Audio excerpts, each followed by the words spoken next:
ओम शांति। मेरे मीठे मीठे भाई और बहनों, बाबा के इस अनमोल खजाना यानी ज्ञान रूपी मुरली को जन जन तक पहुंचाना हम सब की कर्तव्य नहीं बल्कि धर्म है। मैं तो अपना धर्म निभा रही हूँ। अब आपकी बारी। आप भी अपनी व्हाट्सएप और फेसबुक और दूसरे सोशल मीडिया के ग्रुप में शेयर कीजिए। क्या पता आपके इस नेक काम की वजह से किसी की ज़िंदगी जीने की एक नई राह मिल जाए। और हाँ, आप भी इस यूट्यूब चैनल को सब्सक्राइब कर लीजिएगा ताकि आपको भी रोजाना बाबा की मुरली को सर्च करना ना पड़े। शिव बाबा की अमृत वर्षा हम सब पर ऐसे ही बरसते रहे।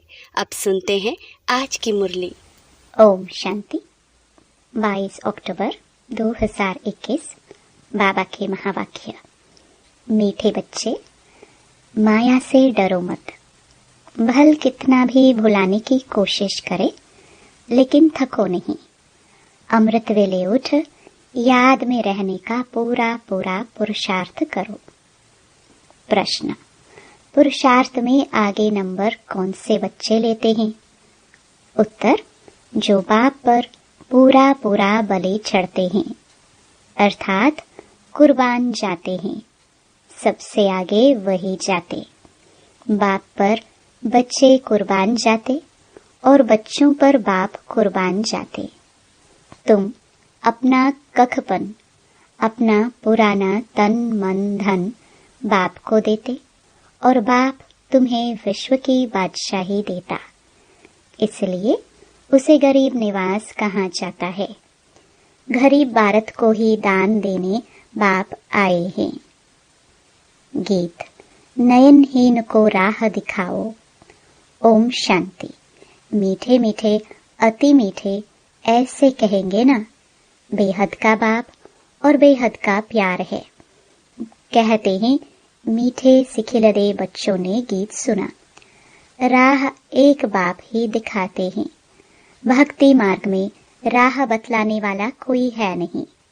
वहां ही ठोकरे खाते रहते हैं।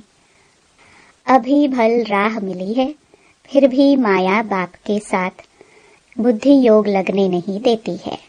समझते भी है एक बाप को याद करने से हमारे सब दुख दूर हो जाएंगे, फिक्रात की कोई बात नहीं रहेगी। फिर भी भूल जाते हैं। बाप कहते हैं अपने को आत्मा समझ मुझ पतित पावन बाप को याद करो। बाप ज्ञान का सागर है ना, वही गीता ज्ञान दाता है। स्वर्ग की बादशाही अथवा सदगति देते हैं। कृष्ण को ज्ञान का सागर नहीं कह सकते। सागर एक ही होता है। इस धरती के चारों तरफ सागर ही सागर है। सारा सागर एक ही है, फिर उनको बांटा गया है। तुम विश्व के मालिक बनते हो तो सारा सागर धरनी के मालिक तुम बनते हो। ऐसे कोई कह ना सके यह हमारा टुकड़ा है, हमारी हद के अंदर ना आओ। यहाँ तो सागर में भी टुकड़े टुकड़े कर दिए हैं। तुम समझते हो सारा विश्व ही भारत था जिसके तुम मालिक थे। गीत भी है, बाबा आपसे हम विश्व की बादशाही लेते हैं जो कोई छीन ना सके। यहाँ देखो पानी के ऊपर भी लड़ाई है। एक दो को पानी देने के लिए लाखों रुपया देना पड़ता है। तुम बच्चों को सारे विश्व की राजाई कल्प पहले मिसल मिल रही है। बाप ने ज्ञान का तीसरा नेत्र दिया है। ज्ञान दाता है ही परमपिता परमात्मा। इस समय आकर ज्ञान देते हैं। सतयुग में लक्ष्मी नारायण के पास यह ज्ञान नहीं होगा। हाँ, ऐसे कहेंगे आगे जन्म में ज्ञान लेकर यह बने हैं। तुम ही थे। तुम कहते हो बाबा आप वही हो, आपने हमको विश्व का मालिक बनाया था। बाप कहते हैं मेरी मत कोई लंबी चौड़ी नहीं है। वह पढ़ाई कितनी लंबी चौड़ी होती है, यह तो बहुत सहज है। रचता और रचना के आदि मध्य अंत को तुम जानकर औरों को बताते रहते हो। कैसे 84 का चक्कर लगाया है। अभी वापस जाना है बाप के पास। यह भी बाप ने बतलाया है। माया के तूफान बहुत आएंगे, इनसे डरो मत। सुबह को उठकर बैठेंगे, बुद्धि और ख्यालातों में चली जाएगी। 2 मिनट भी याद नहीं रहेगी। बाप कहते हैं थकना नहीं है। अच्छा, 1 मिनट याद रही, फिर कल बैठना, परसों बैठना। अंदर में यह पक्का जरूर करो कि हमें याद करना है। अगर कोई विकार में जाता होगा फिर तो बहुत तूफान आएंगे। पवित्रता ही मुख्य है। आज यह दुनिया पतित वैश्यालय है, कल पावन शिवालय होगा। जानते हो, यह पुराना शरीर है। बाप को याद करते रहेंगे तो कोई भी समय शरीर छूट जाए तो स्वर्ग में चलने लायक बन जाएंगे। बाप से कुछ न कुछ ज्ञान तो सुना है ना। ऐसे भी हैं जो यहाँ से भागंती हो गए, फिर भी आकर अपना वर्षा ले रहे हैं। यह भी समझाया है अंतमति सोगति होगी। समझो, कोई शरीर छोड़ते हैं, संस्कार ज्ञान के ले जाते हैं, तो छोटेपन में ही इस तरफ उनको खींच होगी। भल और गंज छोटे हैं, बोल नहीं सकते, परंतु खींच लेंगे। छोटेपन से ही संस्कार अच्छे होंगे, सुखदायी बनेंगे। आत्मा को ही बाप सिखलाते हैं ना। जैसे बाप मिलिट्री वालों का मिसाल समझाते हैं। संस्कार ले जाते हैं तो लड़ाई में फिर भर्ती हो जाते हैं। जैसे शास्त्र पढ़ने वाले संस्कार ले जाते हैं तो छोटेपन में ही शास्त्र कंठ हो जाते हैं, उनकी महिमा भी निकलती है।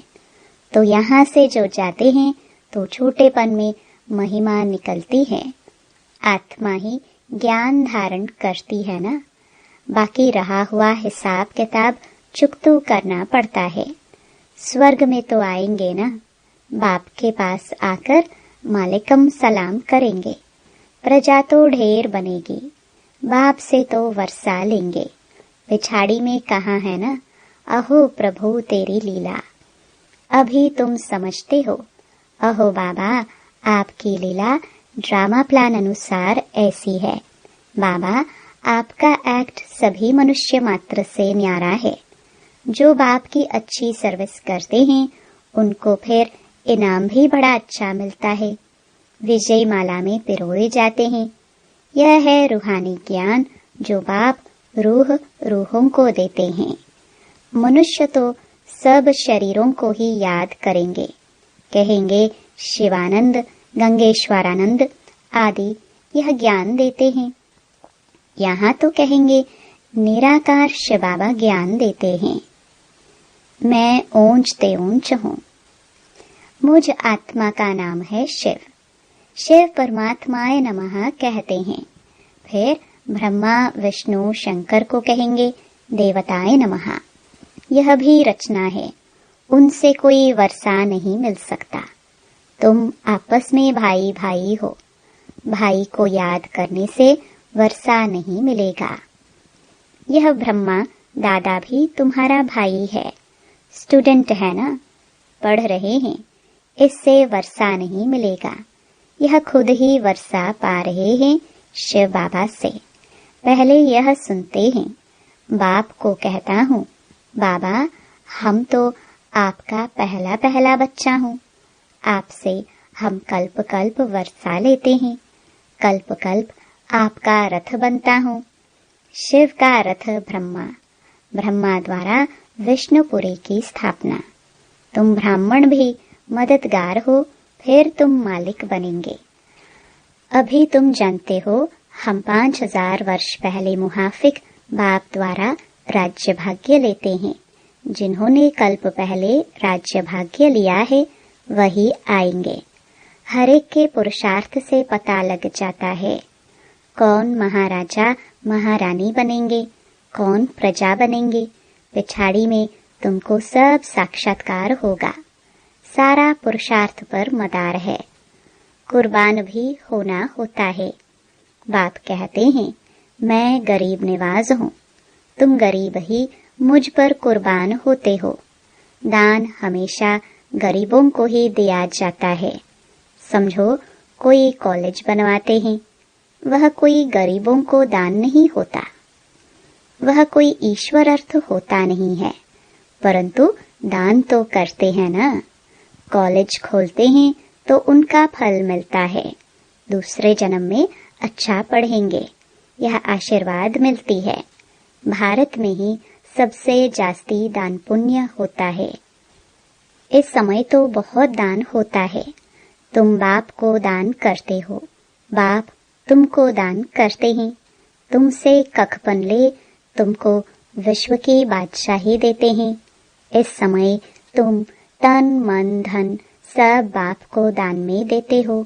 वे लोग तो मरते हैं तो विल करके जाते हैं, फलाने आश्रम को देना या यह आर्य समाज ले लेवे। वास्तव में दान गरीबों को देना होता है जो भूखे होते हैं। अभी भारत गरीब है ना, स्वर्ग में भारत कितना साहूकार होता है तुम जानते हो। वहाँ जितना अनाज धन आदि तुम्हारे पास होता है उतना और कोई के पास नहीं हो सकता। वहाँ तो कुछ भी पैसा नहीं लगेगा। मुट्ठी चावल दान करते हैं तो रिटर्न में 21 जन्मों के लिए महल मिल जाते हैं, जागीर भी मिलेगी। अभी तत्व भी तमो प्रधान होने कारण दुख देते हैं, वहाँ तत्व सतो प्रधान होते हैं। तुम जानते हो सतयुग में कौन कौन आएंगे, फिर द्वापर में फलाने फलाने आएंगे। कलयुग के अंत में छोटी छोटी टालियां मठ पंत आदि निकलते रहते हैं ना। अभी तुम्हारी बुद्धि में झाड़ ड्रामा आदि की नॉलेज है, बाप के पाठ को भी जानते हो। महाभारत लड़ाई में दिखाते हैं 5 पांडव बचे। अच्छा, फिर क्या हुआ? जरूर जो राजयोग सीखे वही जाकर राज्य करेंगे ना। आगे तुम भी कुछ जानते थोड़े थे। बाबा भी गीता आदि पढ़ते थे, नारायण की भक्ति करते थे, गीता के साथ भी बहुत प्यार था। ट्रेन में जाते थे तो भी गीता पढ़ते थे। अब देखते हैं कुछ भी समझा नहीं, डिब्बी में ठिकरी। भक्ति मार्ग में जो कुछ करते आए परंतु उद्धार तो हुआ नहीं। दुनिया में तो कितना झगड़ा है, यहाँ भी तो सब पवित्र बन ना सके, इसलिए झगड़ा पड़ता है। बाप शरण लेते भी हैं, फिर कहते हैं बीमारी उथलेगी जरूर, बच्चे आदि याद पड़ेंगे, इसमें नष्टो मुहा होना पड़े। समझना है हम मर गए, बाप के बने गोया इस दुनिया से मरे। इस शरीर का भान नहीं रहता। बाप कहते हैं देह सहित जो भी संबंध है उनको भूल जाना है। इस दुनिया में जो कुछ देखते हो वह जैसे कुछ भी है नहीं।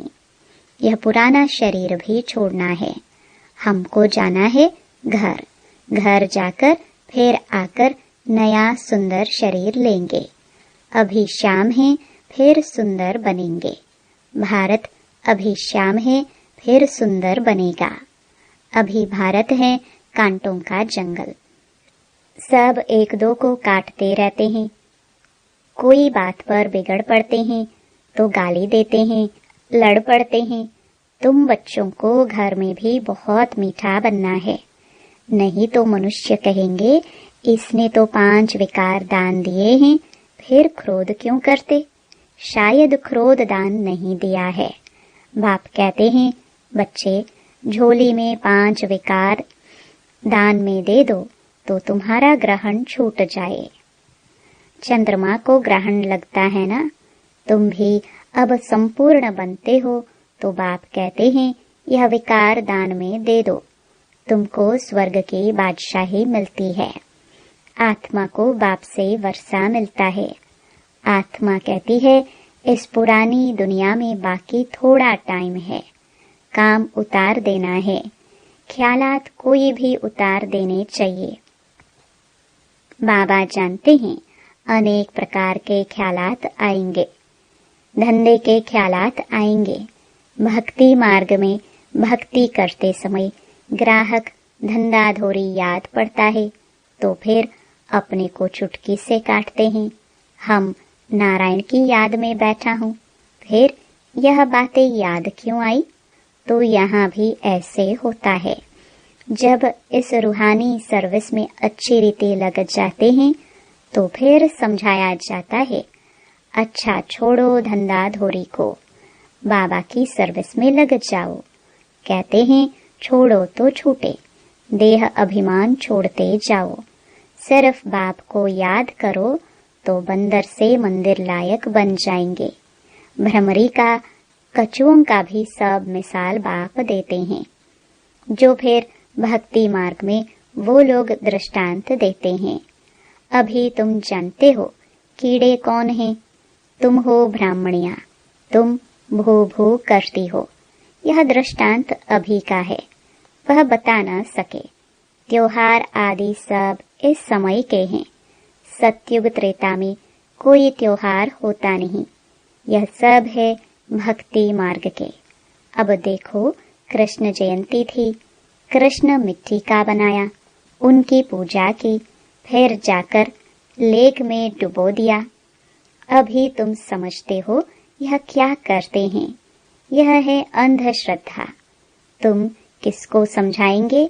वह समझेंगे नहीं। कोई भी बीमारी आदि हुई तो कहेंगे, देखो तुमने कृष्ण की पूजा छोड़ दी है, इसलिए यह हाल हुआ है। ऐसे बहुत ही आश्चर्यवत सुनंती, कथनती, भागंती हो जाते हैं। इसलिए ब्राह्मणों की माला बन नहीं सकती। ऊंच ते ऊंच यह ब्राह्मण कुलभूषण है, परंतु उनकी माला बन नहीं सकती।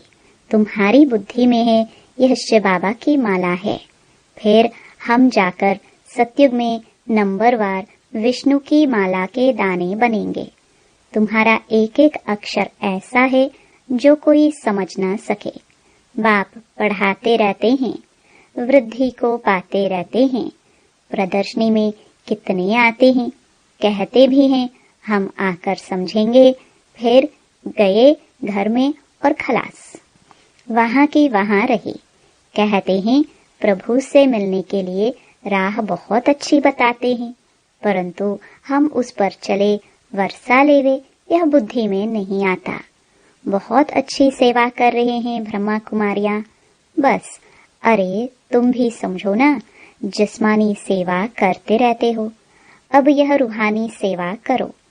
सोसाइटी की सेवा तो सभी मनुष्य करते रहते हैं, मुफ्त में तो कोई सेवा नहीं करते, नहीं तो खाएंगे कहाँ से? अभी तुम बच्चे बहुत अच्छी सेवा करते हो, तुमको भारत के लिए बहुत तरस रहता है। हमारा भारत क्या था, फिर रावण ने किस गति में लाया है। अब हम बाप की श्रीमत पर चल वर्षा जरूर लेंगे। अभी तुम जानते हो हम हैं संगम युगी, बाकी सब हैं कलयुगी। हम उस पार जा रहे हैं। जो बाप की याद में अच्छी रीति रहेंगे, वह ऐसे बैठे बैठे याद करते करते शरीर छोड़ देंगे।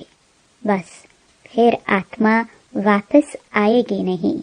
बैठे बैठे बाप की याद में गया। यहाँ हठ योग आदि की कोई बात नहीं। जैसे देखते हो ध्यान में बैठे बैठे चले जाते हैं, वैसे तुम बैठे बैठे यह शरीर छोड़ देंगे। सूक्ष्म वतन जाकर फिर बाप के पास चले जाएंगे। जो याद की यात्रा की बहुत मेहनत करेंगे, वह ऐसे शरीर छोड़ देंगे। साक्षात्कार हो जाता है।